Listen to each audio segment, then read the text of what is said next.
Selamat sore semuanya. Saya mau cek sound dulu, apakah semua bisa dengar suara saya dengan jelas? Hai, hai, hai. Bu Vera dengan meriah langsung teriakin ya.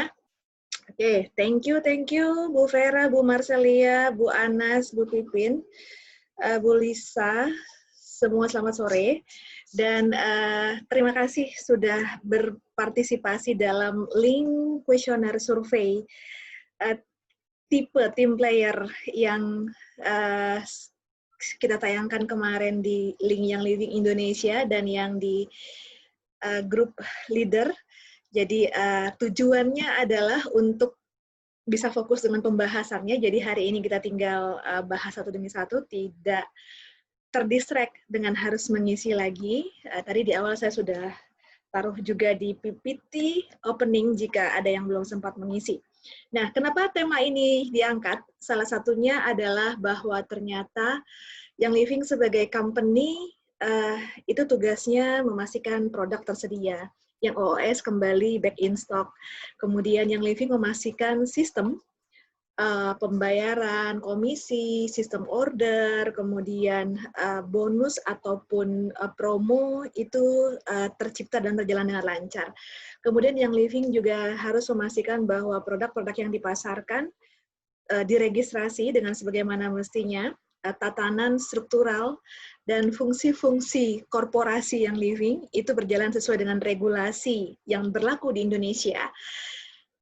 Lalu partnernya dalam hal ini adalah member yang Living Indonesia, yang tugasnya bagaimana memperkenalkan yang Living dengan cara sharing, kemudian bagaimana memastikan sharingnya sesuai dengan regulasi juga. Jadi kemana-mana nih kita dua sisi ini terikat dengan regulasi, dan yang paling hits ya belakangan itu adalah semakin banyak leader-leader kita yang bermunculan, dan kita berasumsi bahwa ada banyak sekali tim komunitas yang baru bertumbuh, di mana biasanya ketika dari sisi corporate kita sudah menyediakan atau menjalankan fungsi-fungsi kita, maka dari sisi member, tugas yang terberatnya adalah bagaimana bisa menjadi tim leader, dan tim leader hanya bisa tercipta jika anggota timnya paham fungsi dan perannya.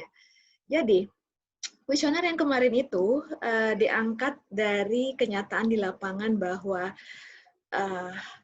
dalam industri MLM seperti yang Living, itu tugas terberat dari member adalah justru bagaimana memanage timnya, bagaimana mengembangkan timnya dan memastikan semua berperan dan berfungsi. Karena bagian terberatnya justru bagaimana mengelola drama-drama yang terjadi, terutama ketika bentuk pemasaran MLM seperti yang Living ini mostly didominasi oleh wanita. Ada sih beberapa pria yang mulai muncul ke permukaan sebagai seorang leader ataupun mendampingi istrinya yang tercinta dengan setia sebagai co-applicant, ya, ataupun menjadi downline langsungnya ketika menjalankan bisnis barengan gitu ya, dan konflik yang real, konflik yang manusiawi justru ada pada tataran di komunitas itu. Jadi hari ini kita akan sama-sama nge-flashback, mengobservasi, mengumpulkan data, karena ketika kita ngomong tentang tim, maka kita harus banyak ngomong tentang data, apa yang terjadi di komunitas kita. Nah, sebelum kita ngomong jauh tentang tim player, saya mau ingatkan bahwa kita ini, ya, human being, manusia, yang membuat kita berbeda dengan laptop, dengan handphone, itu kita ini, manusia, human being, itu punya yang namanya aspek emosi atau perasaan. Jadi kalau laptop gitu kan, terhimpit dikit di tas, dia nggak ada emosi apa-apa, nggak akan marah sama kita, walaupun kita sangat menyayangi laptop kita, gitu kan. Tapi human being, manusia, itu yang membedakannya dengan perangkat-perangkat, gadget-gadget, tools-tools yang benda mati tadi adalah dia punya emosi. Kemudian ketika manusia punya emosi, maka yang harus kita selalu ingat adalah ini akan selalu menimbulkan friksi. Ini akan selalu menimbulkan gesekan antara upline, downline enroller dengan crossline. Namun, ketika kita mencoba menyikapi ini secara terbalik bahwa ketika ada friksi, itu sebuah indikasi bahwa grup kita, komunitas kita sedang berkembang dengan speed yang sangat cepat. Ketika ada miskom kecil, drama-drama kecil sedang maupun besar, itu berarti bahwa tim kita sedang mencari bentuknya kembali. Kenapa ada konflik, ada drama di tim kita? Biasanya karena tatanan nilai-nilai ataupun activity ya udah nggak sesuai lagi dengan perkembangan si tim itu. Artinya kalau dulu mungkin awalnya kebutuhannya cukup dengan edukasi produk, gitu kan. Makin banyak silver yang muncul, konfliknya akan berbeda, dan ketika ada friksi yang terjadi, justru itu suatu pertanda baik. Jadi, kenapa saya bilang everything counts? Jangan pernah menganggap bahwa ketika di tim kita terjadi sebuah drama, itu adalah indikator sebuah hal yang buruk terjadi. Ya, jadi kita switch tombolnya. Ketika ada drama, ketika ada miskom, ketika ada pergesekan-pergesekan, baik sesama tim kita, ataupun sesama leader kita, atau kita dengan tim kita, percayalah Esmeralda, itu pertanda baik. Ya, jadi everything counts. Semua itu harus kita hitung sebagai indikator bahwa tim kita sedang bertumbuh ke arah yang baik. Jika kita berada di frekuensi yang sama dengan apa yang baru saya nyatakan, maka kita akan dapat sesuatu yang bisa kita bawa pulang hari ini. Oke, kemudian statement kedua. Ternyata ketika kita sudah menyatakan ingin menjadi business builder di Young Living, banyak yang merasa rungsung, riweh, ribet, karena di bayangannya, big picture-nya itu kita harus mengurusi banyak sekali kepala yang sama hitamnya ini dengan cara berpikir yang berbeda-beda. Tapi saya mau ingetin nih ibu-ibu dan bapak-bapak semua bahwa tugas ibu-ibu sebagai member Young Living itu bukan untuk mengelola, memanage, mengatur ya setiap orang, tapi kelolalah, manage-lah diri sendiri dulu. Your job is not to manage anyone but yourself. Oke, jadi sampaikan ini ke timnya. Tugas kamu bukan untuk mengatur-ngatur, tapi kelola dirimu terlebih dahulu. Yang di bawah nanti akan lihat, oh begini caranya, oh ternyata begini metodenya, oh begini tekniknya. Itu yang disebut dengan lead by example. Oke, jadi tadi kalau saya bilang everything counts, hal kecil pun itu adalah suatu pertanda, suatu indikasi bahwa tim kita berkembang, ya. Dan suatu yang kita pikir negatif coba di switch bahwa itu pertanda positif loh. Dan yang kedua, your job is not to manage anyone, ya. Manage-lah diri sendiri. Nanti kita lihat apa turunan dari statement ini. Oke, ketika kita bicara tentang tim, ya semua orang pasti punya bayangan yang sama. Ini sekelompok orang, sebuah komunitas, punya bermacam-macam keahlian, dan ada tugasnya, pekerjaannya, proyeknya masing-masing. Yang terdekat ini kan LYPR ya, Live Your Passion Rally. Nah, ada yang tugasnya bikin flyer, ada yang tugasnya ngomongin pembicara, ada yang tugasnya nentuin tema, ada yang tugasnya create link ya buat invitation, ada yang tugasnya memastikan door prize atau menjadi bagian dari seksi acara, dan itu semua pasti sudah dipikirkan sedemikian rupa oleh tim leader kita, sesuai atau tidak sesuai dengan skill kita. Sometimes kan kita menerima tugas yang kita pikir nggak sesuai dengan skill kita, tapi kemudian tim leader kita berpikiran berbeda. Oke, jadi ada sekelompok orang. Yang pertama, mereka punya bermacam-macam keahlian. Yang kedua, dan memiliki tujuan yang sama, atau pekerjaan yang sama, atau proyek yang sama. Lalu, itu tadi tim. Lalu siapa pemain timnya? Jika ada di antara ibu-ibu semua dan anggota timnya yang minat utamanya adalah bagaimana membuat seluruh tim merasakan kesuksesan, dan bukan hanya kesuksesan atau pencapaian dirinya sendiri. Oke, jadi salah satu yang bikin banyak orang parno ketika kita menawarkan atau sharing yang living, kemudian ternyata konsep bisnisnya adalah MLM, karena warisan masa lalu, ya kan? Di tahun 80-an itu saya ingat, 80-an, 90-an, ada banyak sekali orang yang parno ketika sebuah produk yang bagus, yang keren, ternyata dipasarkan dengan cara MLM. Ya, MLM ya, wow, ogah, gitu ya. Kenapa?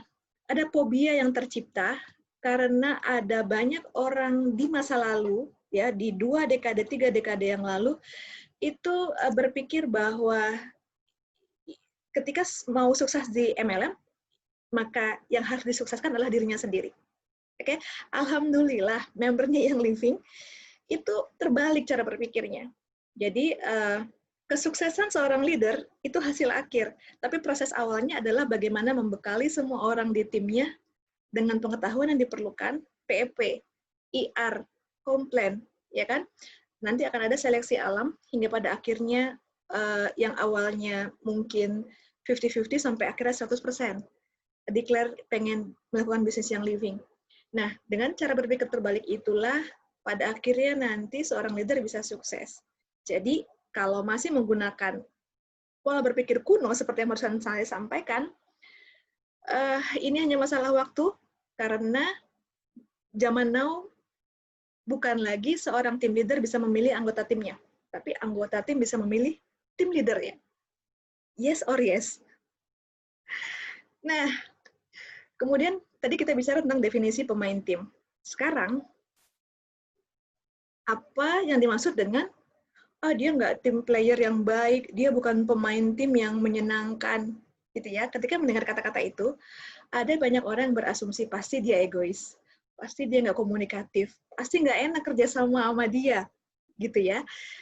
Namun, ada yang setuju, ada yang enggak.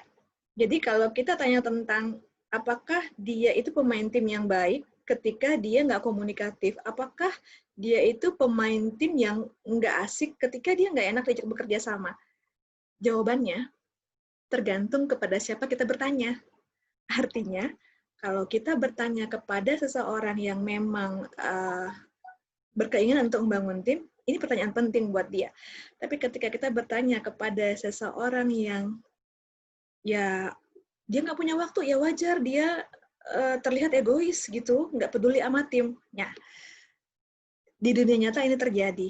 Artinya, seorang pemain tim nggak selalu harus bersifat ekstrovert. Seorang pemain tim, sometimes dia introvert, sometimes dia nggak punya waktu yang cukup, sometimes dia nggak komunikatif, dan sometimes dia terlihat nggak asik diajak kerja sama. Gitu ya. Namun, ada banyak leader-leader yang kemudian akhirnya berhasil ya men-switch pemain tim yang dianggap bukan pemain tim tadi menjadi someone, menjadi seseorang, menjadi leader juga pada akhirnya. Tentunya butuh effort yang tidak mudah dan waktu dan investasi yang sangat banyak. Nah, kalau kita tanyakan kepada orang Amerika, ya American style nih, orang Amerika berpikir kerja tim itu pokoknya I like you, you like me. Gitu ya. Kalau kita lihat definisi lebih dalamnya, yang namanya pemain tim itu ada saling menghormati, saling respect each other, terus saling percaya. Gitu ya. Saya percaya dan saya hormati kamu, saya percaya bahwa kamu bisa melakukan pekerjaan sehingga kamu bisa sukses sebagai komunitas, sebagai perusahaan, sebagai tim. Ya, jadi nggak cukup cuma sekedar saling menyukai, ada respect dan ada trust. Oke, pertanyaan saya, ibu-ibu semua respect nggak sama tim leadernya, trust nggak sama tim leadernya? Ya, dan sebaliknya, tim leadernya respect nggak dan trust nggak sama anggota timnya? Kenapa? Karena hambatan komitmen tim, misalnya nih, kita komit untuk bikin LPR, kita komit untuk 2021 nanti yang berangkat Dream 500 dari tim kita itu ada 10 orang, si A, si B, si C, si D. Gitu ya. Ini kan komitmen tim yang kita bicarakan face to face dengan para anggota member kita yang sejak awal interest dan komit untuk capai itu. Ada kata-kata komit. Tapi semua itu bisa jadi enggak terbentuk jika masih ada ego. Oke, masih ada agenda pribadi. Kemudian tujuan timnya nggak jelas. Ini tuh kita mau edukasi apa dulu nih? PEP dulu atau langsung drop teknik? Gitu ya. Kemudian pembuatan keputusannya nggak jelas dan kurangnya tindak lanjut. Jadi sebuah tim yang mungkin terasa sangat pelan larinya, mungkin dicek apakah masih ada aspek ego. Ya, egonya nggak cuma tim leadernya, mungkin tim membernya yang ego. Biasanya ego terjadi karena frekuensi nggak sama. Jadi tim leadernya maunya kemana, tim membernya maunya kemana. Oke, jadi harus ada yang turun dan harus ada yang naik frekuensinya baru ketemu di tengah gitu. Kemudian agenda pribadi, ya. Agenda pribadi ini biasanya terjadi ketika seseorang berumah dua. Jadi dia member yang living, tapi dia juga mengerjakan bisnis yang lain. Sekalian saya bahas. Namun percayalah, ketika kita ingin menyatukan dua bisnis yang berbeda dengan platform yang sama, sama-sama MLM tapi barangnya beda, produknya beda misalnya. Ini ada hidden agenda yang pada akhirnya membuat trust level turun, ya, baik oleh tim member kita maupun tim leader kita. Nah, tujuan tim nggak jelas. Ketika ada informasi terbaru tentang PV promo, leadernya nggak nyampein. Ketika ada jadwal training 1 bulan, leadernya nggak nyampein. Ketika ada sosialisasi dari kondak, leadernya nggak nyampein. Jadi tim ini mau diapain? Gitu. Akan membuat kebingungan anggota tim kita yang lain. Pembuatan keputusan yang nggak jelas, gitu kan? Ini mau LPR apa enggak? Mau di-hostkan, yang jadi host siapa?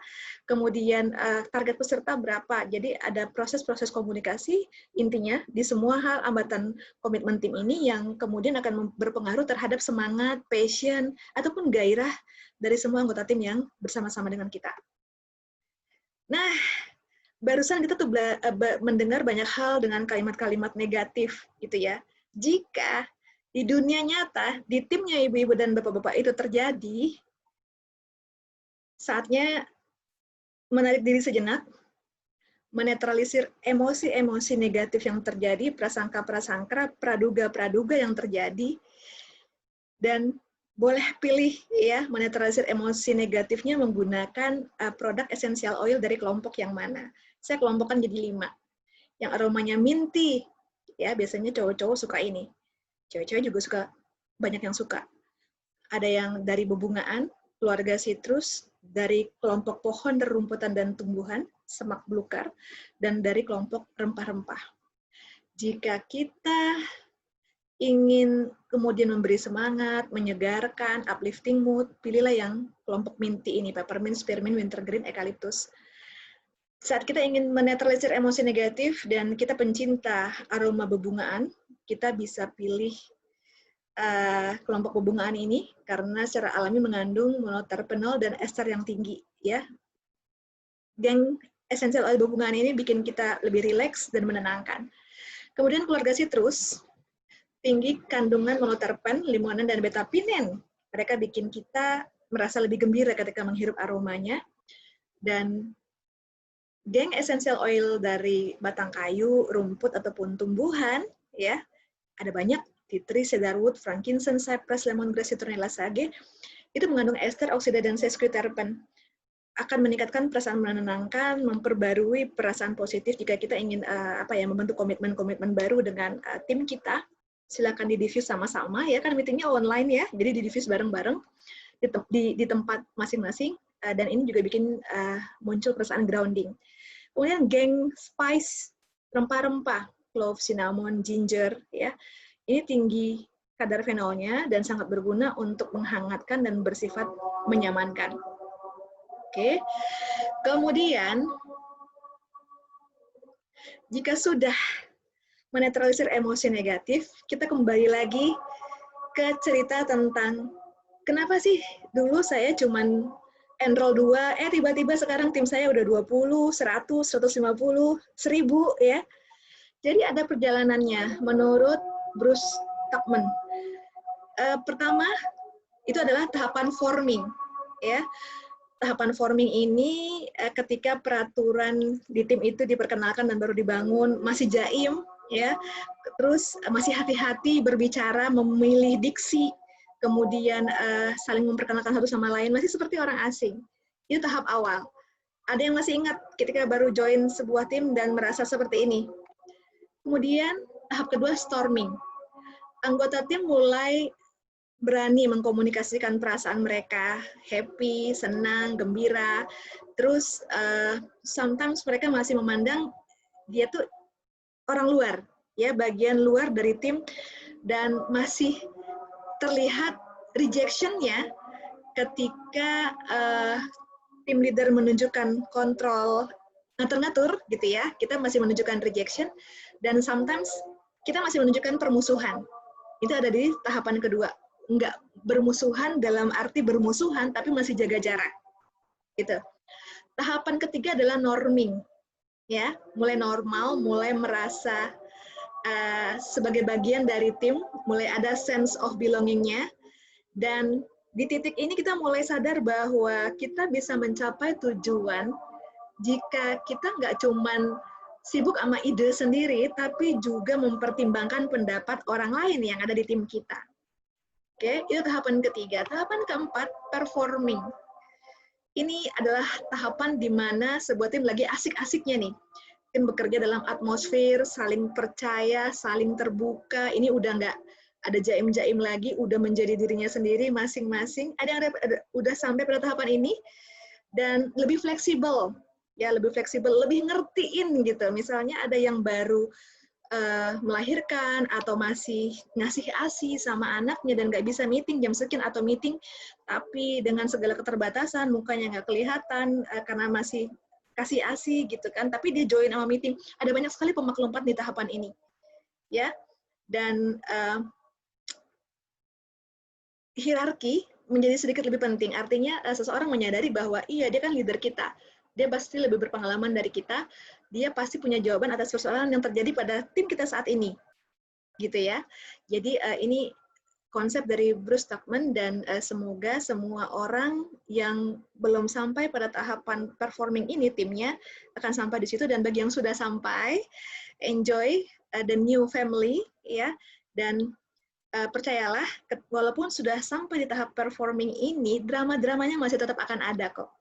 Oke, tapi dengan skill komunikasi dan saling memahami, trust level yang tinggi, respect yang juga dijaga, apapun bentuk dramanya akan lebih mudah untuk mendapatkan solusi di tahapan ini.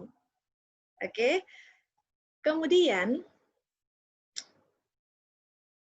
mari kita lihat gambar ini. Ya, jadi kata-kata teamwork ini banyak yang apa ya? Menganggap bukan hal yang penting untuk dibahas saat ini dibandingkan dengan PV promo misalnya, gitu ya. Padahal jika kita punya teamwork yang baik, PV promo akan bisa dideliver dengan lebih elegan dan mulus dan smooth kepada semua anggota tim kita. Jadi di tatanan keluarga Young Living Indonesia saat ini, yang masih belum mengedepankan teamwork, ya, itu akan lebih sibuk mengejar informasi PV promo apa nih bulan ini, gitu ya. Terus sibuk masing-masing setiap orangnya untuk menyampaikan itu, gitu ya. Jadi kalau teamwork yang baik menurut saya nih ya, karena saya belum pernah jadi member, nanti kita bisa discuss tentang ini, tapi ketika saya coba keluar dari cara berpikir ibu-ibu sekalian, jika ada PV promo dan teamwork-nya sudah tahu mau ngapain, yang satu akan riset, ya, apakah ini bisa di DIY, bisa di blend, asal-usul tanamannya apa. Yang satunya lagi akan, kapan nih kita meetingnya? Yang satunya lagi akan ceritakan testimoninya, kebetulan dia udah pernah pakai produk itu sebelumnya, beli NFR. Yang satu lagi akan bicara tentang, saya cek ya, tim saya bisanya kapan join training tentang produk PV promo ini, dan sebagainya, dan sebagainya, dan sebagainya. Jadi ketika kita punya target besar yang super ambisius, artinya, oke, bulan lalu itu di tim saya yang 120 PV ada 20 orang. Saya mau bulan ini itu ada 25 orang. Itu datang dari tim si A, si B, si C, si D. Oke, bekerjalah dengan si A, si B, si C, si D untuk mengidentifikasi agar terkumpullah 25 orang yang bisa 120 PV promo di bulan itu. Dan mungkin PV yang lebih besar lagi dan lebih besar lagi. Jadi, ketika kita punya target yang super ambisius, ya, karena besar, ini akan membutuhkan orang-orang untuk bekerja sama. Oke, kerjasama kata kuncinya. Jadi, kalau kita lihat gambar ini, ada dua anak yang nggak tersedia kursi di situ, tapi mereka punya target ambisius bisa bermain selama mungkin. Ini kan di toko buku ya. Mereka punya target ambisius bisa bermain selama mungkin dan capek kalau main berdiri, maka mereka sepakat untuk bergantian. Ada kerjasama di sini. Jadi kalau kita contohkan ke dunia nyata di tim kita, kira-kira seperti ini. Ya, yang sering pola pikir kanak-kanak sesederhana ini terlupakan oleh kita yang katanya sudah dewasa dan cukup umur. Lalu, John Maxwell berpendapat, beliau seorang coach, penulis lebih dari 60 buku terkait dengan leadership, bisnis, team player, team leader. Kita nggak akan bisa bangun tim yang hebat tanpa pemain yang hebat. Kita nggak akan bisa sendirian. Kita nggak akan bisa berjalan sendiri dan melakukan komunikasi yang sifatnya instruksi, gitu ya. Jadi yang kita bisa lakukan adalah mengamati siapa pemain yang hebat itu, siapa orang-orang yang ada di balik pemain yang hebat itu, kriteria apa yang dia miliki, area apa yang harus dia improve, dan area apa yang harus dia pertahankan. Oke? Nah, saya mau tahu ada berapa distributor star, senior star, eksekutif, silver, gold, platinum, diamond, and up yang ada hari ini, karena ini akan berguna untuk mengidentifikasi timnya ibu-ibu sekalian. Jadi, bagi member berperingkat distributor, star, senior star, mereka sangat percaya kepada produk. Ya, apapun informasi tentang produk yang didapat dari upline ataupun enrollernya, dia akan kunyah, ya, dengan segera. Dia akan coba informasi DIY yang baru saja diinformasikan, dia akan coba resep-resep di diffuser blend yang baru diinformasikan. Pokoknya percaya banget sama produk nih, ya, 3 rank awal ini. Lalu mereka sharing pengalaman perdananya menggunakan oil-oil yang ada di PEP. Mereka sharingnya pakai hati, ya, sepenuh hati. Ini keren banget loh. Anak saya yang awalnya cranky pas diolesin stress away, peace and calming, gitu ya. Apapun oilnya, dia akan cerita dengan sepenuh hati dan menganggap istimewa banyak hal-hal sederhana yang merupakan pengalaman barunya yang mungkin bagi leader-leadernya yang lebih senior, lebih dulu kenal yang living, ini hal kecil, gitu ya. Bagi member berperingkat eksekutif,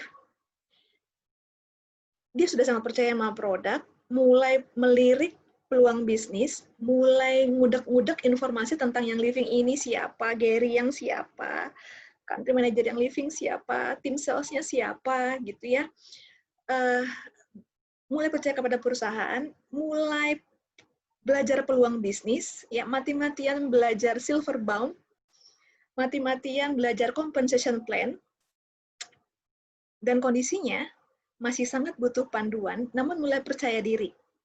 Oke, karena knowledge-nya tentang produk sudah dalam, gitu. Setiap ada produk baru, dia sudah kasih spare budget untuk membeli minimal 1 produk baru setiap bulan, agar dia makin kaya knowledge-nya. Untuk silver, dia mulai percaya dengan dirinya sendiri. Ya, dia udah paham perusahaan, dia tahu kalau ada masalah tentang bonus emailnya kemana, dia tahu nomor HP-nya Pak Marlon, dia tahu email kemana kalau terkait dengan pengiriman, ya. Dia sangat percaya diri, produk udah hafal luar kepala, nggak butuh skrip ketika bicara, dia hafal compensation plan, at least sampai tahapan bagaimana menjadi seorang silver dan maintain peringkat silver, namun belum mandiri. Ya, dia makin percaya diri, makin berpengetahuan, namun belum mandiri. Oke. Kenapa? karena dia berada di persimpangan jalan. Ya, dia harus maintain 2 leg utamanya, tapi harus mulai membangun leg ketiganya ketika dia bercita-cita ingin jadi gold. Ya. Jadi angka statistik menunjukkan para gold leader ini percaya sama timnya, ya, dan sama leadernya. Biasanya platinum atau diamond-nya. Kemudian dia siap membangun tim dan sangat appreciate jika ada downline-nya yang menunjukkan kemandirian, baik itu dalam belajar, dalam enrollment, dalam mengatasi frequently asked question, pertanyaan-pertanyaan sederhana yang di-drop di WhatsApp grup komunitas itu. Si gold leader akan sangat mengapresiasi bagi siapapun yang berniat membantu menjawab. Oke, karena si gold ini siap membangun tim dan menghargai kemandirian. Nah, leader platinum kita itu percaya kepada alasannya kenapa ada di Young Living, tujuannya kenapa ingin membentuk leader baru, kenapa yang dia tunjuk si A, si B, si C, si D yang dia target untuk jadi silver berikutnya. Jadi percaya kepada alasan dan tujuannya bergabung bersama Young Living. Kondisi si platinum biasanya percaya diri dan butuh dukungan untuk bertumbuh lagi. Gitu ya. Kemudian diamond and up, mereka sangat percaya kepada pengaruh dan legacy, ya.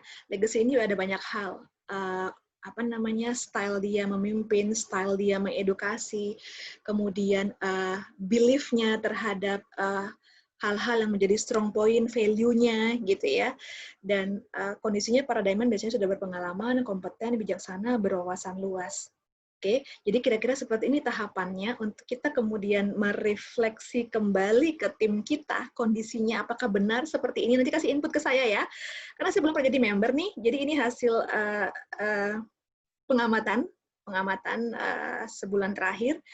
Saya buat ini agar memperkaya khazanah kita, mengasah feel kita sebagai seorang anggota tim, walaupun posisinya kita sudah jadi tim leader atau akan jadi tim leader.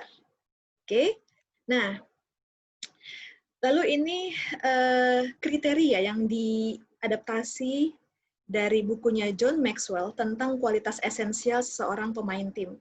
Jadi kita akan lihat, ibu-ibu boleh catat, ya, ibu-ibu boleh catat kualitas-kualitas esensial ini. Ibu-ibu nanti bisa tulis nama atau kelompokkan si A ini punya yang mana. Mampu beradaptasi, si B kolaboratif dan berkomitmen, si C ini komunikatif banget dan kompeten, si D bisa diandalkan, disiplin, mampu memberdayakan yang lain, antusias, ya. Lalu kita lihat juga siapa yang punya niat yang kuat, sadar dengan misi yang sedang dilakukan, siap. Terus ada orang yang tipenya tuh connecting, ya, menghubungkan satu sama lain. Oke. Memperbaiki diri, selalu siap memperbaiki diri, ada orang yang selalu seperti itu, dan kita bisa melihat dia akan melesat dengan sangat cepat, nggak egois, kemudian kita bisa lihat pemain tim kita yang berorientasi pada solusi, apapun masalahnya, nggak pernah bikin dia cranky. Apapun masalahnya, dia selalu datang dengan solusi. Ya, beruntung sekali jika ada di antara ibu-ibu yang punya seseorang dalam timnya, dan gigih. Oke? Jadi ini nanti kita catat satu demi satu sambil ibu-ibu melihat siapakah dia yang ada di tim saya yang punya kualitas pemain tim seperti ini. Oke, mari kita lihat seseorang yang mampu beradaptasi. Hai, jika Anda tidak ingin berubah demi tim, percayalah, tim mungkin akan mengganti Anda alias pindah organisasi, karena di Young Living hal itu memungkinkan. Ya. Sementara, kalau kita punya seseorang yang mampu beradaptasi di tim kita, maka strong point yang kita punya adalah kita punya seorang anggota tim yang mudah diajar. Apapun yang kita throw information, dia akan cerna. Kemudian, orang-orang yang mampu beradaptasi di tim kita merasa aman secara emosional, no hard feeling, nggak baper. Ya. Mereka juga biasanya kreatif dan berorientasi pelayanan. Mereka dengan senang hati menjawab pertanyaan yang ada di WhatsApp group, atau saat seperti sekarang nih, walaupun kelasnya online, saya bisa tahu siapa yang punya fitur ini di kepribadiannya, mampu beradaptasi. Biasanya ketika saya masih scroll PPT, ada yang bertanya, ada seseorang yang dengan senang hati jawabin, kemungkinan besar dia punya fitur ini di karakternya. Nah, orang-orang yang mungkin masih rendah kemampuan beradaptasinya, sarannya adalah dia harus membiasakan diri belajar. Belajarnya harus dibiasakan, ya kan? Harus dibiasakan.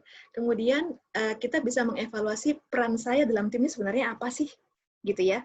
Ini akan berkaitan dengan komitmen kita mau user doang, mau jadi business builder, atau saya udah eksekutif, saya mau achieve silver. Oke, ini akan berkaitan dengan peran kita dalam tim. Kemudian berpikir unik.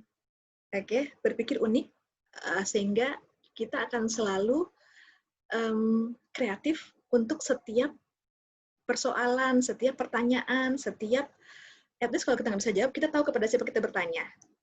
Oke, ini kalau kita mau punya kemampuan beradaptasi yang baik. Yang kedua, inilah kolaboratif. Ya, bagi yang punya fitur kolaboratif kayak handphone ya, karakter kita pun ada fiturnya kolaboratif, menang bersama karena ada kerjasama. Jadi ini adalah praktik kerja di mana setiap individu bekerja sama untuk tujuan bersama untuk mencapai keuntungan bisnis. Jadi kerjasama itu bukan berarti harus semuanya di waktu yang bersamaan jadi silver sama-sama misalnya. Enggak begitu. Karena speed setiap orang kan beda-beda. Oke, ini kelompok mau jadi star, ini mau jadi senior star, ini mau jadi exec, ini mau jadi silver. Jadi speednya mungkin akan berbeda-beda, tapi tujuannya sama, naik peringkat. Ya kan? Dengan peringkat yang berbeda-beda. Dan ketika bicara tentang aspek kolaboratif, ini agak berat bobotnya di sebuah tim, karena mencari yang memiliki kesadaran bahwa ternyata yang living akan memberikan dampak kepada kehidupannya pribadi dan keluarganya, barulah kita bisa kolaborasi sama-sama dia. Ya, karena ketika seseorang punya kesadaran bahwa yang living bisa berperan dalam hal ini untuk kehidupan saya dan keluarga saya nih di masa depan, maka dia akan muncul motivasi yang kuat. Ketika kita melihat ada seseorang yang bermotivasi yang sama kuatnya dengan kita di tim kita bisa sinkronisasi diri. Ya, kita bisa sinkronisasi diri, melihat partisipasi seperti apa yang kita bisa libatkan dia, kemudian kita bisa sama-sama menjadi mediator bagi semua orang yang ada di tim kita. Dan ini timbal balik karena orang hanya mau berkolaborasi jika itu paling tidak juga membuat dia menjadi lebih berkembang. Oke, dan ketika kita refleksikan kembali, saya udah jago banget nih ngomong tentang PEP.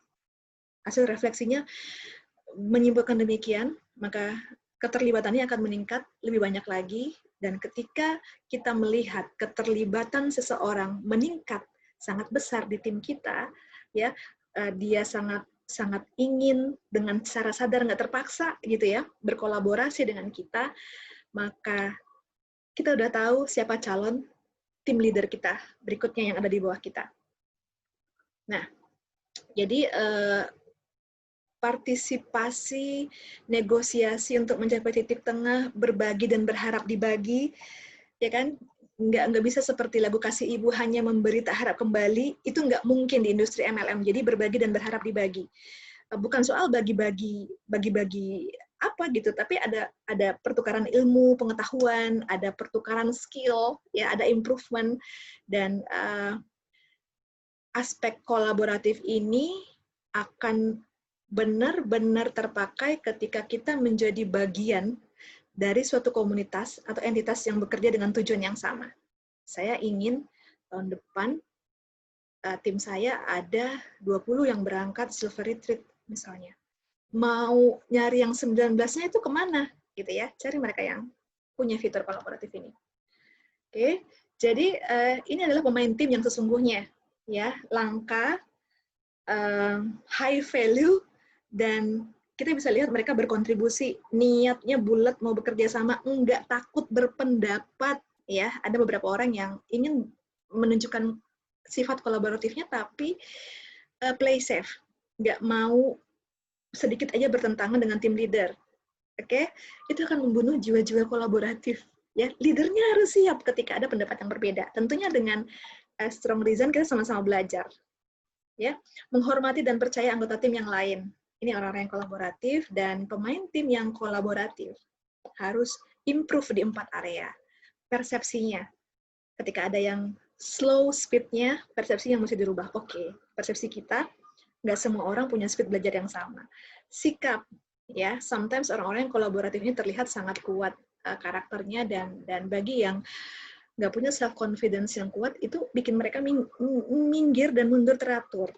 Kemudian yang kolaboratif ini harus improve di fokus, ya, mau lo apa sih? Gitu. Satu hal dulu, oke? Biar nggak terburu-buru untuk hal kedua, ketiga, dan keempat. Dan orang-orang yang kolaboratif ini harus improve di area yang terakhir, yaitu pada hasil.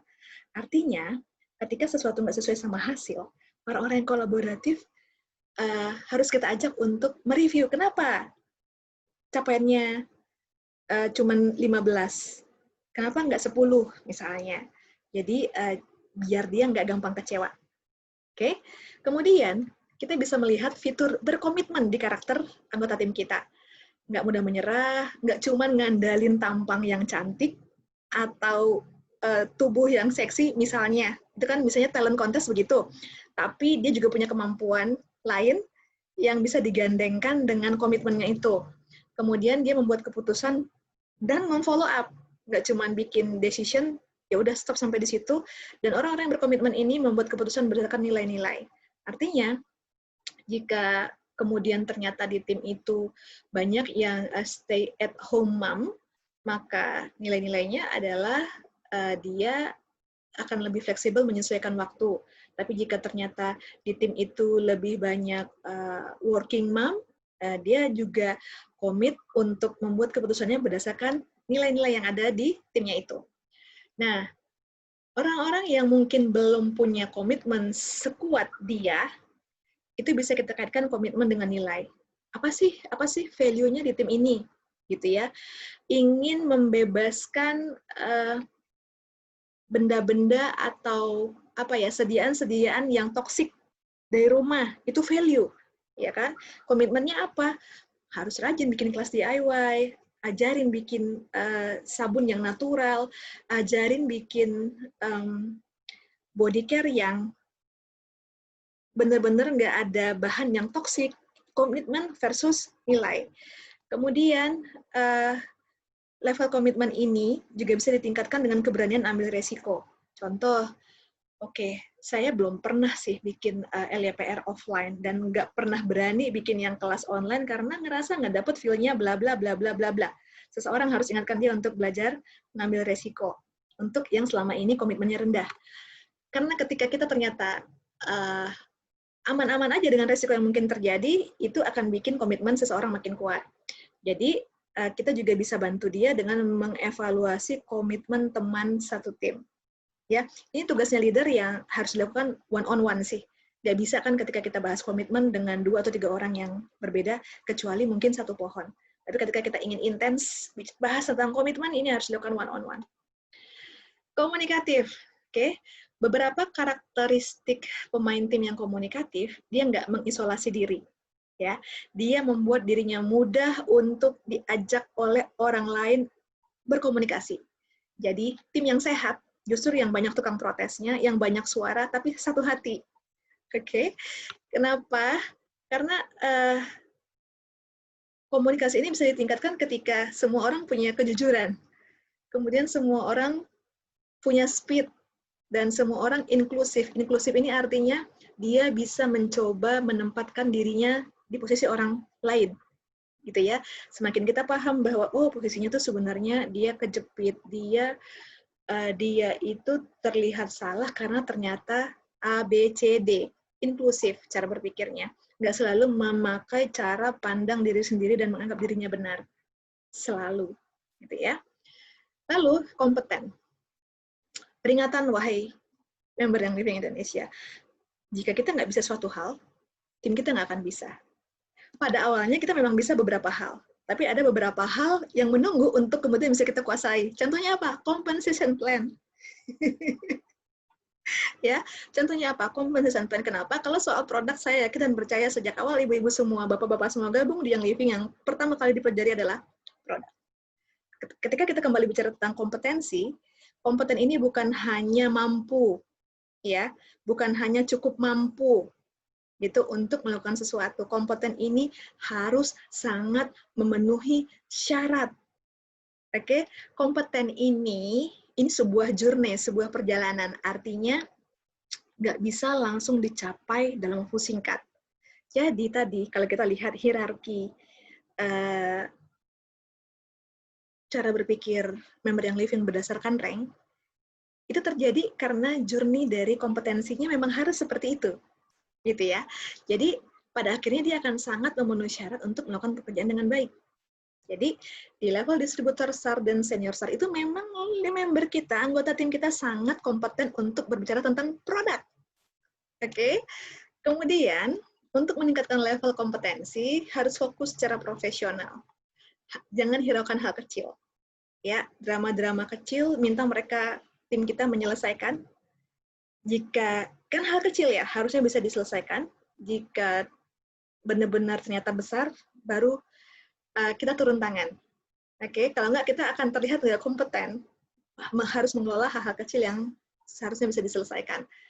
Lalu beri perhatian lebih pada implementasi. Jadi jika ada kelas-kelas tertentu atau event-event tertentu yang dibuat di tingkat komunitas kita, maka untuk mengasah kompetensi kita sendiri dan menunjukkan kepada tim kita bahwa kita sangat memenuhi syarat untuk menjadi tim leader mereka, kita harus beri perhatian lebih pada implementasi. Oke, lalu karakter yang berikutnya dapat diandalkan. Tim mendatangi pemain yang bisa diandalkan. Oke, esensinya motifnya murni, mampu bertanggung jawab, berpikir jernih, menilai dengan baik, kontribusinya konsisten, dan hasilnya nyata. Agar bisa menjadi seseorang yang bisa diandalkan, cek motif dan tujuan kita. Pastikan kata-kata kita layak atau tepat, gitu. Dan cari seseorang yang bisa membuat Anda bertanggung jawab. Jadi artinya seseorang yang bisa mengontrol saya, bahwa saya bisa melakukan semua yang sudah ditugaskan kepada saya. Orang-orang ngandelin saya nih, ya saya harus cari seseorang yang make sure bahwa saya melakukan segala sesuatunya dengan benar, tepat, on time. Oke, lalu disiplin. Jika ada niat, ada kemenangan. Jika kita memang pengen naik peringkat tertentu, maka akan ada jalan menuju ke sana. Kalau kita nggak niat, ngomong-ngomong doang gitu ya, maka begini-begini sajalah kita. Jadi, disiplin ini apa sih? Melakukan apa yang kita nggak pengen lakuin, ya, sehingga kita benar-benar pada akhirnya bisa melakukan apa yang benar-benar ingin saya lakukan. Contoh, saya nggak suka presentasi, saya nggak suka ketemu orang, saya ini orangnya introvert, ya. Saya ini kalau bisa memilih jadi backstager terus di belakang layar aja biar kamu yang maju ke depan, mengutus seseorang untuk maju ke depan. Tapi ketika kita ada niat, ya kita melakukan sesuatu yang kita nggak ingin lakukan, pada akhirnya kita bisa silver retreat, kita bisa gold retreat, kita bisa ajak tim kita untuk silver retreat. Gitu. Pada akhirnya kita bisa melakukan apa yang benar-benar ingin saya lakukan, yaitu jalan-jalan. Nah, 3 area disiplin yang perlu dikembangkan untuk menjadi pemain yang diinginkan seorang tim, disiplinnya berpikir. Dalam hal berpikir, kita harus disiplin. Oke? Disiplin emosi. Reaktiflah pada hal-hal yang perlu. Tadi ya, abaikan hal-hal kecil. Kemudian, disiplin bertindak. Kalau standarnya di komunitas ini bahwa perlu tindakan, maka kita harus disiplin. Mengingatkan misalnya, disiplin mengingatkan ini di sebuah tim yang sudah sampai pada tahap keempat tadi, itu akan dengan sangat mudah dilakukan karena kita udah tahu sama tahu. Oke? Kemudian memberdayakan. Jangan sampai seseorang di sebuah tim mendewakan kita, dan ketika kita pergi liburan atau nggak pegang HP 1-2 hari karena sudah dan lain hal, tim kita kocar-kacir. Artinya, tim kita nggak berdaya. Ya, padahal ketika kita memberi nilai tambah kepada anggota tim lain, kita improve knowledge-nya, kita improve skill-nya, kita improve cara berpikirnya, mereka menjadi semakin sangat berharga, dan ketika ada seseorang yang memberdayakan semua anggota timnya, respect-nya akan makin naik, lalu kita bisa menghargai kita belajar menghargai apa yang menjadi berharga bagi orang lain, value-nya mereka juga tambah tinggi, dan mereka menyadari bahwa dirinya mereka tuh lebih bernilai dari sebelumnya. Artinya mereka mendapatkan manfaat setelah bergabung dengan tim ini. Lalu bagaimana caranya membuat seseorang berdaya? Percayai mereka sebelum dapat trust dari mereka. Kita dulu yang trust. Lu bisa kok, lu mampu kok, lu bisa, lu mampu. Gitu ya, kita kasih trust dulu sebelum akhirnya mereka trust sama kita. Kemudian, layani mereka sebelum mereka melayani Anda. Apa ini? Mereka akan tanya tentang PEP, mereka akan bertanya tentang apa itu situsil, mereka akan bertanya tentang banyak hal. Layani, ya. Pada akhirnya nanti mereka akan punya apapun yang kita ada di kepala kita untuk kemudian mereka kembalikan ke tim mereka lagi. Oke? Kemudian beri mereka nilai tambahan sebelum mereka memberikan Anda nilai tambahan. Artinya improve mereka lebih dulu. Pada akhirnya kita paham bagaimana mendevelop seorang calon leader. Pada akhirnya kita paham bagaimana memahami karakter calon seorang leader. Oke? Kita tunjukkan, ini loh strong point-nya kamu, ya. Ini strong point-nya kamu, dan weakness kamu bisa jadi opportunity loh, sebagai area-area yang bisa dikembangkan. Ini proses pemberdayaan yang luar biasa yang akan bikin pada akhirnya, cepat atau lambat, kita leadernya akan naik peringkat juga kok. Oke? Kemudian, antusias. Hati adalah sumber energi bagi tim kita. Ketika kita membawa sikap antusias ke dalam tim, semua orang akan berupaya bertanggung jawab atas antusiasme mereka sendiri. Artinya, leader gue lagi nggak semangat nih. Mereka nggak akan terpengaruh oleh ketika mungkin leadernya berada dalam suatu kondisi yang harus dihadapi, namanya hidup ya, up and down. Mereka akan bertanggung jawab atas antusiasme mereka sendiri. Bertindak sesuai perasaan, bukan baper. Bertindak sesuai perasaan ini satu-satunya cara untuk memulai adalah dengan memulai. Pengen mulai tapi nggak mulai-mulai, nggak bakal kemana-mana. Lalu rasa antusias ini juga membuat kita percaya pada apa yang dilakukan oleh anggota tim kita, dan ketika kita meluangkan waktu dengan orang-orang antusias di saat down, ya, kita bisa bersemangat kembali karena rasa antusiasme itu menular. Untuk meningkatkan antusiasme, tunjukkan keterdesakan bahwa ini harus dilakukan sekarang juga, misalnya. Kemudian bersedia melakukan lebih, ya. Oh, jangankan kelas 101, kelas 201 juga gue kerjain. Oke, antusiasme ditunjukkan. Lalu perjuangkan keunggulan. Ya, jadi kita bisa menunjukkan dengan antusias, saya mau nunjukin bahwa kebiasaan saya nggak cuma itu doang. Ketika semua orang antusias, timnya akan lari dengan sangat cepat. Niat. Bekerja dengan tujuan, dengan niat, setiap tindakan menjadi berarti. Disertai niat berarti kita membangun bisnis yang living dengan tujuan yang kuat. Individu yang sukses nggak akan berantakan, nggak akan serampangan, dan punya alasan yang jelas, mereka mau melakukan apa yang mereka lakukan. Dia punya alasannya, jadi nggak bisa berhenti begitu aja tuh tengah jalan. Kenapa? Karena niat berarti bekerja dengan tujuan yang kuat. Orang yang sukses, sekali lagi, nggak kacau dan nggak serampangan. Apa langkah-langkahnya membangun niat? Identifikasi nilai-nilai kita. Apa sih? Family, financial, fun. Apalagi? Apa nilai-nilai kita? Ketika kita tahu nilai-nilai kita tahu tujuan kita bekerja membangun bisnis ini apa. Definisikan tujuannya, tentukan targetnya. Target ini nggak cuma value of money, tapi juga ada timeline waktu. Oke? Dan ketika kita punya itu semua, kita bisa fokus. Kita punya list, ya, nilai-nilai kita apa, tujuannya apa, targetnya kapan, berapa besarnya. Oke, targetnya misalnya berapa banyak eksekutif dalam waktu sepanjang tahun 2020, misalnya. Berapa banyak senior star dalam sepanjang waktu tahun 2020. Gitu. Target itu kadang-kadang hal seperti itu yang sering kita lupakan. Karena kita nggak niat. Oke? Sadar misi, gambaran yang besar, yang jelas, dan lantang akan membuat kita tahu arah tujuan tim kita, membiarkan seorang pemimpin memimpin. Jadi artinya kita menciptakan apa ya? Kita mengkloning diri kita lebih banyak dari aspek leadership-nya. Tentunya karakternya dengan style masing-masing, gitu ya. Lalu mendahulukan pencapaian tim daripada pencapaian pribadi, melakukan apa yang mungkin untuk mencapai misi-misi tadi itu. Jadi untuk meningkatkan kesadaran akan misi, kita akan cek apakah tim kita fokus sama misinya. Jika nggak fokus, apa yang sedang terjadi, apa yang perlu dibantu. Lalu kita akan harus menemukan cara untuk kemudian remind lagi, oke, kita bicara sama leader kita, iya, saya sih pengen ada 20 eksekutif baru di tim saya, yang itu 5 dari tim kamu, gitu ya. Jadi, apa yang sudah kita lakukan, apa yang belum, yang sudah kita lakukan hasilnya gimana, yang belum kenapa belum. Kontribusi sebaik mungkin sebagai anggota tim. Lalu siap. Karakter kesiapan ini adalah menentukan apakah kita winner or loser. Pemenang dan pecundang punya definisi persiapan yang berbeda. Kenapa? orang bisa bilang dia nggak siap itu cuma 1 kali aja, gitu ya. Tapi kalau dia sampai, ya nih saya nggak siap berkali-kali, dia nggak punya mental pemenang.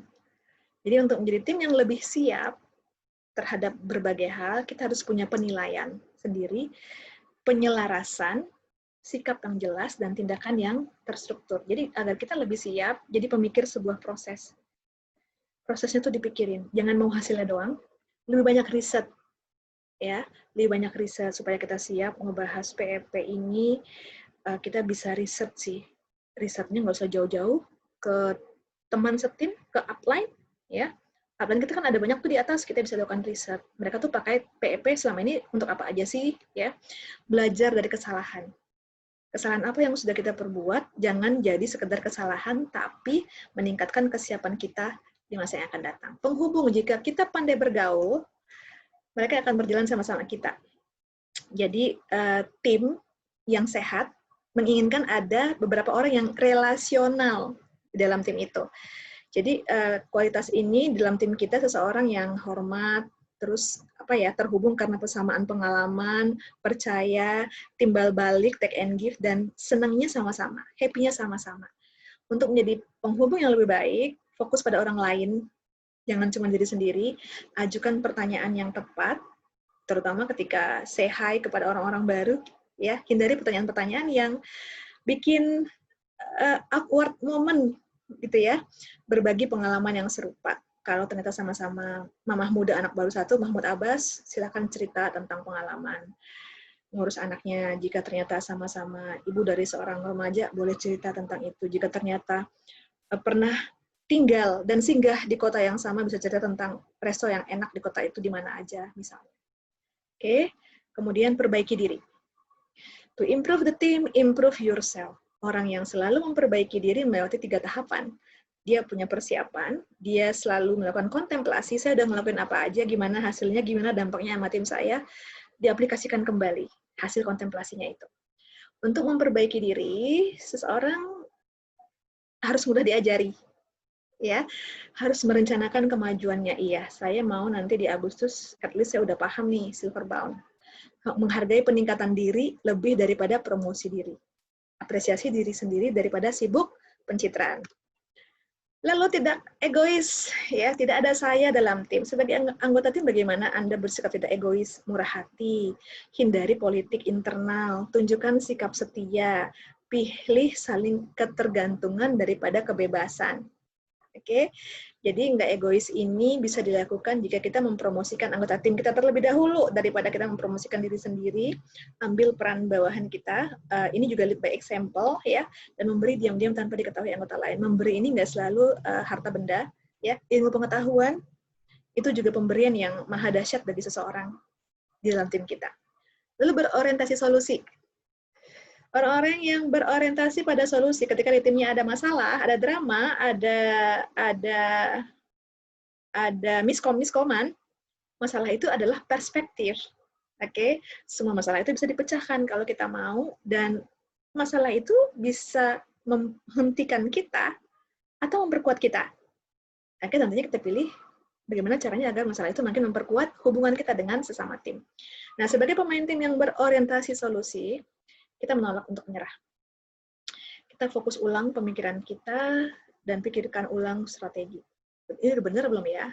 Banyak diskusi, ya, dengan para tim leadernya, banyak diskusi, banyak bercerita untuk menemukan solusi, bukan buat gibah. Oke? Lalu diulangi lagi prosesnya. Nah, bagi seseorang yang gigih, artinya memberikan semua yang kita punya itu cuma 100%, jangan lebih, gitu ya. Jangan lebih dari 100%. Yang kita punya itu cuma 100%, belikan 100%, itu gigih. Oke, berhenti ketika pekerjaan selesai bukan karena kita lelah, karena emang udah selesai. Gitu. Jadi kalau belum selesai, walaupun lelah, teruskan. Ya, ini luar biasa ini ya, aspek gigih ini, dan dorong diri kita melampaui apa yang kita pikir kita bisa. Untuk meningkatkan kegigihan, kerja lebih keras, atau lebih pintar. Pilih yang mana? Kemudian bertahan demi sesuatu. Tadi ya, ketika kita niat, ketika kita sadar diri, ketika kita punya aspek memperbaiki diri, bertahan demi sesuatu ini akan lebih mudah untuk dilakukan, dan jadikan pekerjaan kita itu sebagai permainan, artinya sebagai sesuatu yang menyenangkan, bukan karena tugas, bukan karena kewajiban, bukan karena rasa tanggung jawab yang besar, tapi kita dengan senang hati melakukannya, dan kita merasa fun ketika melakukannya. Akan berbeda hasilnya ketika karena terpaksa atau karena ngejar-ngejar target yang lain. Jadi, menjadi peran tim, ya, bagaimana sebuah tim bermain sebagai sebuah kesatuan menentukan kesuksesannya.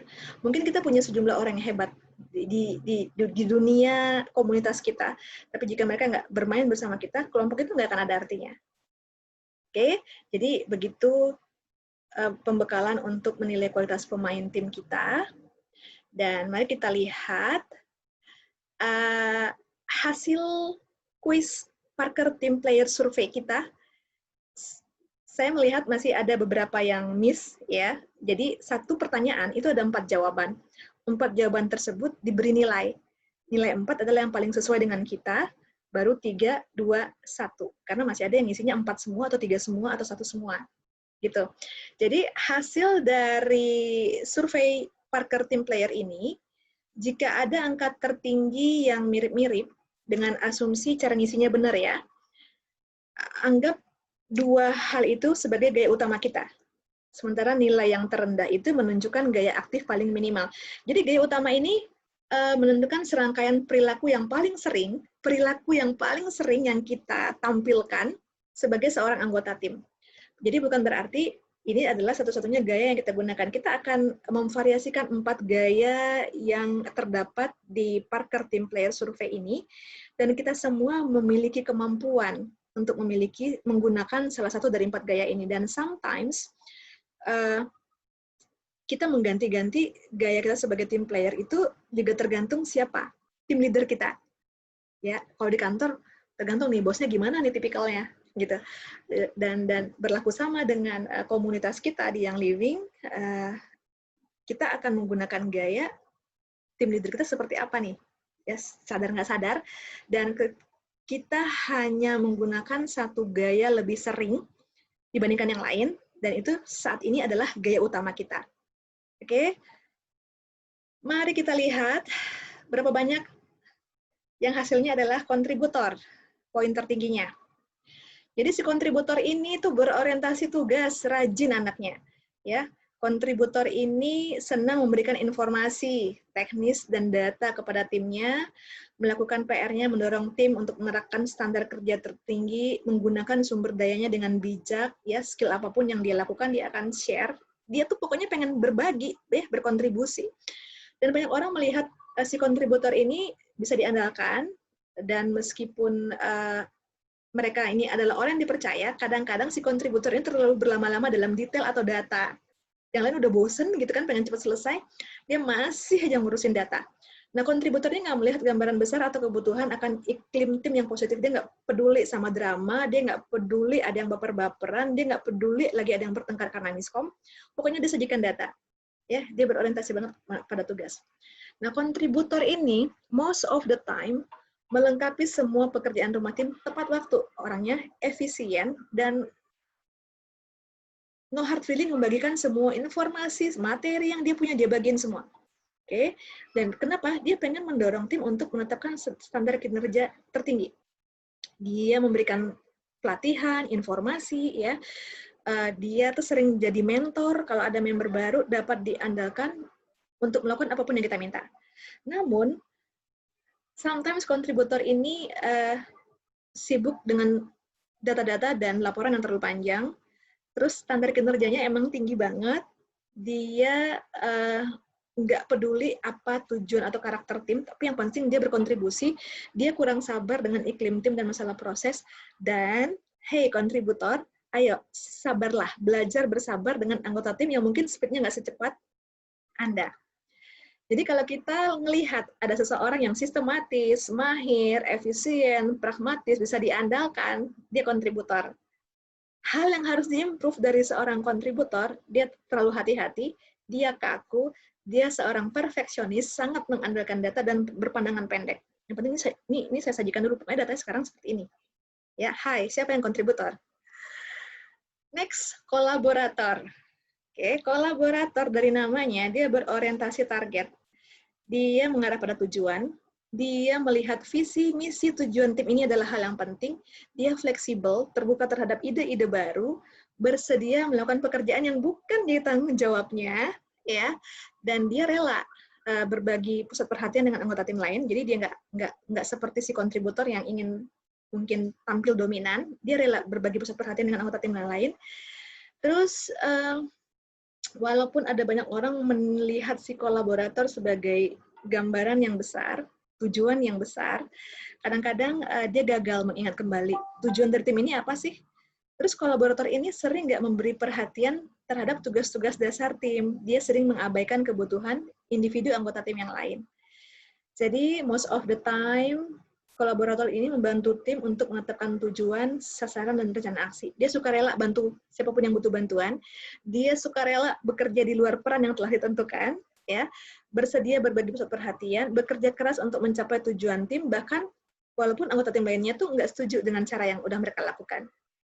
Kadang-kadang si kolaborator ini nggak peduli sama hal-hal kecil, gagal mengingat lagi, oh iya ya, tujuan kita kan ini ya, terus dia kurang fokus sama kebutuhan individu anggota tim yang lain, dia kurang peduli tuh, apakah ada yang introvert, apakah ada yang extrovert, gitu ya, di timnya, dan dia mengeluh tentang kurangnya kemajuan menuju tujuan tim, dan dia nggak peduli pada proses, dia peduli pada hasil. Jadi, si kolaborator ini kooperatif, independen, fleksibel, imajinatif, melihat ke depan. Namun, yang harus diimprove dari kolaborator, dia tuh terlalu berorientasi masa depan. Nginjaknya tuh nggak di masa sekarang. Dia tuh nggak berorientasi pada tugas. Masih sering diingatin, dia nggak realistis, ya. Dia nggak peduli tentang proses di kelompok. Dia a dreamer, seorang pemimpi. Oke, itulah kenapa dia terlalu berorientasi masa depan. Jika ada di tim kita yang angka kolaboratornya tinggi, bagus, dia seorang dreamer, tapi dia harus diingetin untuk lebih realistis. Oke, boleh aja lu punya dream seperti itu. Apa step-stepnya? Ya. Lalu communicator. Communicator ini kebalikan dari kolaborator, dia berorientasi pada proses. Jika ada yang angka komunikatornya sangat tinggi, dia berorientasi pada proses, dia pendengar yang sangat baik, dia berusaha memfasilitasi keadaan-keadaan yang ribet, yang rumit, ya, mencoba menjadi seseorang yang menyelesaikan konflik, dan dia bisa membangun iklim informal yang santai. Kenapa dia bisa membantu menyelesaikan konflik? Ada banyak orang ngerasa dia nih santuy orangnya, gitu ya. Dan kebanyakan orang melihat komunikator ini orang yang positif, walaupun mungkin melihat ketika proses sudah berjalan, dia ngerasa udah selesai. Ya, dia nggak peduli sama hasil. Ketika proses sudah berjalan, dia udah merasa selesai nih, gitu ya. Komunikator ini sering nggak suka mengkonfrontir anggota timnya, tapi dia suka memberikan penekanan, ngingetin terus penyelesaian tugas, dan hal ini membuat semua anggota tim mencapai tujuannya. Komunikator ini membantu timnya rileks, senang ngelucu, ya, senang bikin semua orang ketawa, dan senang masuk percakapan dengan seseorang melalui hal-hal yang pribadi. Lalu, komunikator sering menyelesaikan masalah, mendengarkan dengan penuh perhatian, namanya juga komunikator ya, untuk semua sudut pandang. Dia berusaha mengenali dan memuji anggota tim ketika berprestasi, dan mendorong semua anggota timnya, ayo maju, gitu ya. Namun kadang-kadang si komunikator ini, seperti yang tadi saya bilang, melihat proses melupakan hasil. Lalu dia gagal menantang anggota tim lainnya, nggak mengakui pentingnya penyelesaian tugas, pokoknya prosesnya udah berjalan, ya. Kadang-kadang lucu berlebihan dan tidak memberi penekanan yang cukup pada rencana jangka panjang. Si komunikator ini akan sangat handal terhadap rencana-rencana jangka pendek. Nah, si komunikator ini biasanya orang melihat dia seseorang yang senang mendorong orang lain, antusias, ya, mendukung, humoris, santai, tapi seringkali dia nggak praktis, nggak jelas, sometimes manipulatif, nggak cukup serius, tidak fokus sampai ke garis bawah. Oke, karena dia nggak peduli sama tadi hasil, dia berorientasi pada proses. Challenger. Oke, challenger ini berorientasi pertanyaan. Apa ini? Dia akan selalu mempertanyakan tujuan, metode, bahkan etika tim. ya, dia bersedia untuk nggak setuju dengan tim leadernya atau dengan seseorang yang otoritasnya lebih tinggi, dan sometimes dia mendorong tim untuk mengambil risiko yang disusun dengan baik. Sometimes challenger ini looks like provokator. Oke, dan banyak orang menghargai si challenger yang terus terang, yang terbuka, tapi challenger ini harus diingatin, jika ada di timnya ibu-ibu, kapan harus mundur dari suatu masalah. Oke, dan challenger ini sering menjadi orang yang terlihat ingin menang sendiri dan berusaha mendrive timnya terlalu jauh. Oke, most of the time dia bersedia, ya dia rela untuk terlihat nggak setuju bertentangan dengan tim leader. Dia menceritakan pandangan apa yang terjadi di timnya itu dengan jujur. Jadi harus siap dipahitin ya kalau ada orang seperti ini. Menantang tim untuk mengambil resiko yang dipertimbangkan dengan baik, mendorong tim untuk menetapkan standar etika yang tinggi untuk pekerjaan mereka, dan bersedia mundur ketika pandangannya nggak diterima. Namun seringkali si challenger ini nggak tahu kapan harus mundur. Mendorong timnya ke risiko yang nggak masuk akal, high risk, dia senangnya sesuatu yang high risk, menjadi kaku dan nggak fleksibel, menciptakan kesulitan bagi dirinya sendiri, dan terlalu langsung berkomunikasi dengan anggota tim lainnya. Dia harus belajar, si challenger ini harus belajar dengan si communicator. Okay. Challenger ini biasanya orangnya candid, jujur, berprinsip, tegas, beretika, namun sometimes terlihat kaku, sombong, benar sendiri, agresif, dan pantang menyerah. Anyway, sebagai seorang tim leader kita butuh semua tipe ini.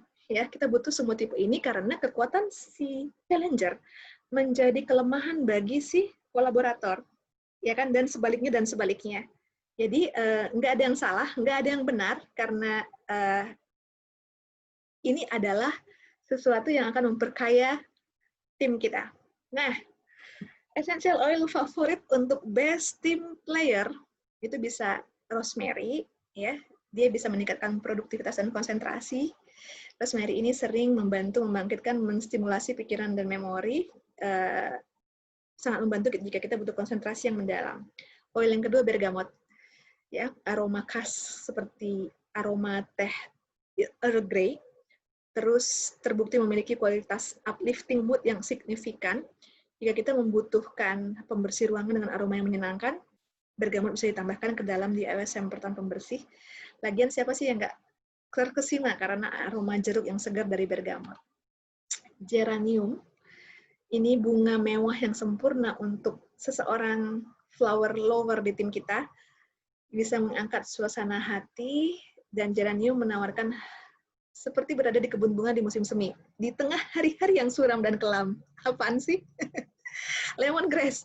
Aroma lemon segar dari serai akan menyegarkan indera kita, membuka pikiran, sehingga teman kantor, teman satu tim kita yang sama-sama ngedivise lemongrass saat online meeting gini akan aware, sadar diri, karena lemongrass bikin kita lebih energik, namun tetap bersahaja. Oil yang kelima, clove. Ya, semua orang menyukai aroma musim gugur yang pedas dan hangat, walaupun kita di negara dua musim, namun aroma clove mewakili aroma musim gugur itu, di mana daun-daun mulai berubah. Kalau kita ingin menghirup aroma pumpkin spice, ya, sore-sore, saya kalau kangen nastar zaman dulu yang ada cengkehnya itu, saya diffuse clove. Ya, ini esensial oil yang bisa digunakan seiring sejalan dengan keinginan kita membangun tim. Oke, call to action untuk hari ini. Silakan setiap dari kita mengidentifikasi gaya utama kita sebagai tim player apa. Tentukan apa area yang dapat dikembangkan. Ya, saya communicator, area yang dapat dikembangkan dari saya adalah ya, posting di IG story kesimpulan dari hasil identifikasi gaya utama kita. Contoh, I am a contributor and collaborator. Oke. Bagi yang postingannya keren, saya akan repost, silakan di-tag. Ini Instagram saya, Indri Sunshine, YLID Education yang Living Indonesia, beri hashtag belajar itu menyenangkan dan YL Education. 2 hashtag itu. Oke, jadi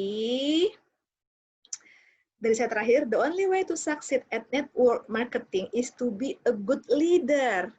Good leader itu apa? Temukan dan develop other leader. Oke. Jadi, bagi yang butuh informasi lebih lanjut, materi lainnya itu ada di YouTube yang Living Indonesia, ya, yang Living 101, Getting Started, Personal Leadership, Approaching Prospect, Handling Objection, silakan diakses. Itu di yang Living Central, ada di VO ya, member resource yang Living Central, silakan diubek-ubek, di sana ada semua. Oke. Kayaknya seru nih ya yang komen. Oke, apakah ada syarat ketentuan tertentu agar suami bisa menjadi downline kita? Yang pasti suaminya harus menjalankan bisnis. Ya.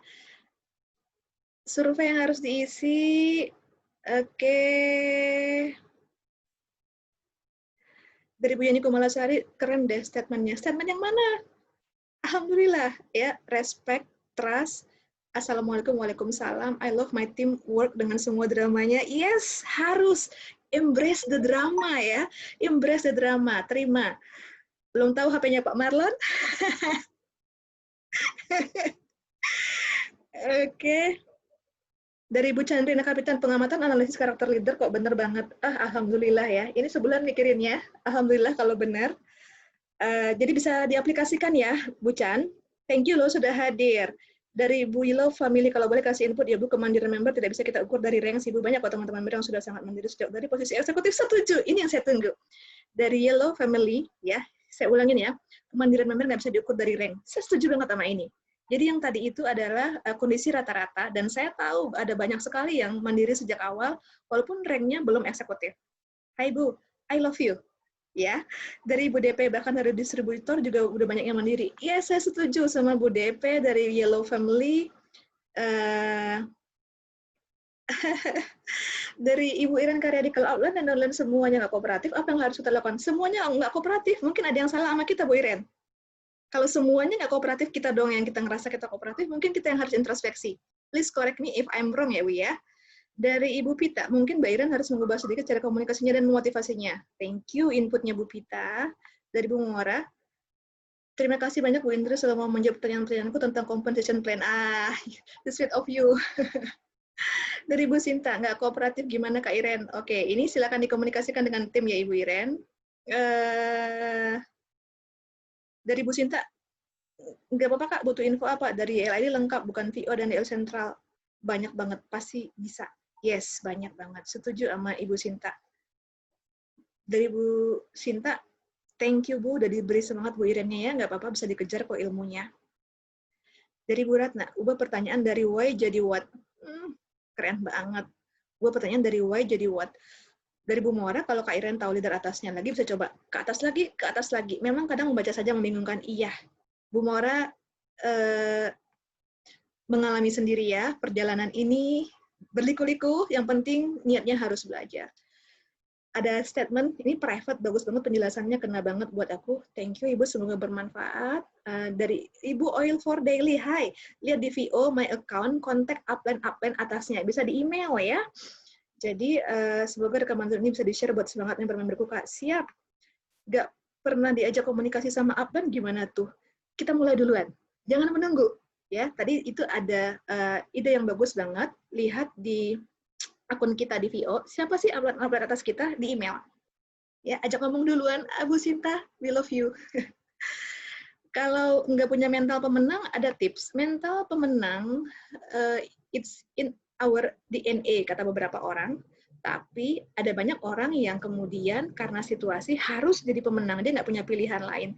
Jadi coba digali Ibu Better Life Essential, why-nya apa, strong point-nya apa. Ya. Kemudian Ibu Renly Putri sepertinya kontributor. Ibu Fitro kolaborator. Oke, yang live duluan silakan ya. Nilai yang bagus untuk semuanya berapa? Jadi nggak ada nilai yang bagus atau yang jelek, nggak ada yang salah atau yang benar. Tapi yang paling penting adalah mana yang paling tinggi, berarti itu style yang paling sering kita gunakan. Oke, Ma Oil itu bukan kisi-kisi promo bulan depan. Nggak ada pakai kisi-kisi. Dari Pak Antar, ada satu leaderku malah mabok cium geranium. Oke. When you had it, you need it. Itu kata para member ya Pak, bukan kata saya. Saya malah langsung ke GoFood, Bu, kalau kangen nastar. Iya deh, nanti bisikin ya nastar yang enak. Bu Anas. Zoom ini akan ada di YouTube, padat sekali, tapi sangat hebat materinya. Iya, padat banget. Kalau sangat hebat, semoga bermanfaat untuk semua ya. Terus, Masya Allah, Barakallahu Fiik, Bu, ilmunya keren banget. Thank you, thank you. Bu Gresan juga thank you. Komplit tipe-tipenya di timnya Pak Anton? Ayo, mari bergerak. Nanti materinya dibagi. Thank you ya. Oke, suka materinya, kita sebagai orang tua yang belajar karakter anak-anak juga. Iya, ini applicable banget buat di family. Oke, menarik bahasannya. Jika semua suka, thank you atas waktunya. Itu investasi. Dan jika ada yang ingin ditanyakan di training-training selanjutnya, atau ada usulan, mau training apa lagi, kita bisa share dan discuss. Ya, jadi semoga bermanfaat, dipakai ilmunya buat mengidentifikasi para calon leader di timnya. Oke, call to action-nya jangan lupa.